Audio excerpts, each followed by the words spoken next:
Bonjour à tous et bienvenue dans 3 minutes info pour le tour de l'actualité musicale et sportive en 3 minutes. On débute avec les informations de musique. Le groupe musical Zouglou VDA a effectué une visite de courtoisie à l'ambassadeur Thiemoko Moriko à la mission permanente de la République de Côte d'Ivoire près des Nations Unies à New York.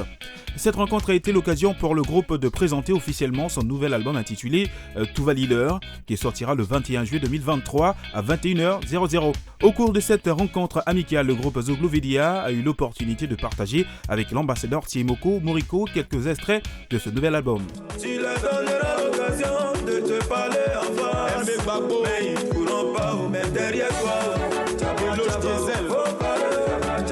Voilà l'occasion, il devient bobo. Armand Seka. Je l'ai suyo, je l'ai job, je l'ai bombé, je l'ai bao. Voilà l'occasion, faut parler. Il est le Sénégalais. Même bobo, il parlait peu, il est devenu fou. Ali Kafal.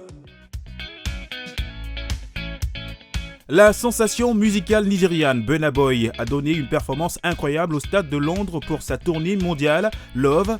Cette performance spéciale a été diffusée exclusivement sur Apple Music Live hier mercredi 19 juillet 2023. Burna Boy est à la fois l'artiste nigérien le plus écouté de tous les temps sur la plateforme dans le monde et l'artiste le plus écouté de tous les temps au Nigeria. Le chanteur est récemment entré dans l'histoire en étant le premier Africain à faire le plein d'un stade aux États-Unis, remplissant 41 000 places le 8 juillet dernier au Citi Field Stadium de New York. Le rappeur américain Travis Scott prépare depuis longtemps un concert au pied des pyramides de Gizeh en Égypte. Le spectacle que le rappeur américain devait donner dans le plus peuplé des pays arabes le vendredi 28 juillet 2023 s'inscrit dans le cadre de son 4e album intitulé Utopia.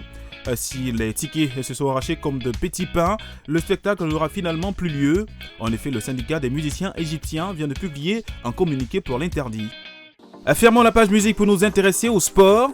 C'est ce jeudi 20 juillet qu'on connaîtra le deuxième finaliste du tournoi We Love Yopougon. National SBH FC et Soujissi ont rendez-vous à 16h00 à la place CP1 de Yopougon pour savoir qui rejoindra Bamana FC en finale le samedi 22 juillet prochain. Bamana FC s'est qualifié pour la finale en disposant d'Ablo Voiture FC 2-1 au tir au but, 1 but partout après le temps réglementaire le mardi 18 juillet dernier. Ce match national SBH FC Soujissi FC est à suivre une nouvelle fois en direct sur la 3. Rappelons que le vainqueur de la 3e édition de ce tournoi empochera 2 millions de francs CFA plus un trophée. C'est ce jeudi 20 juillet que la Côte d'Ivoire et le Burkina Faso s'affrontent en finale de la 2e édition de la Coupe UFOAB U20 Garçons. Les Ivoiriens avaient validé leur ticket le 17 juillet dernier en battant en demi-finale le Bénin au tir au but 3-2, 2 buts partout après le temps réglementaire. Le Burkina Faso de son côté s'est imposé difficilement 1-0 face au Togo pour se qualifier pour la finale. La Côte d'Ivoire et le Burkina Faso s'étaient déjà affrontés en ouverture du tournoi et ce sont les jeunes étalons qui s'étaient imposés 1-0. La finale est prévue à 18h30 au stade Robert Champroux. L'ancien portier de la SEC Mimosa et de la sélection de Côte d'Ivoire connaît présentement des difficultés. Dans une vidéo filmée par son frère, on peut le voir dans un état très préoccupant. Habitant dans la commune de Port-Boué, plus précisément au quartier de Gonzagueville, Yeboah Daniel semble être atteint de dépression.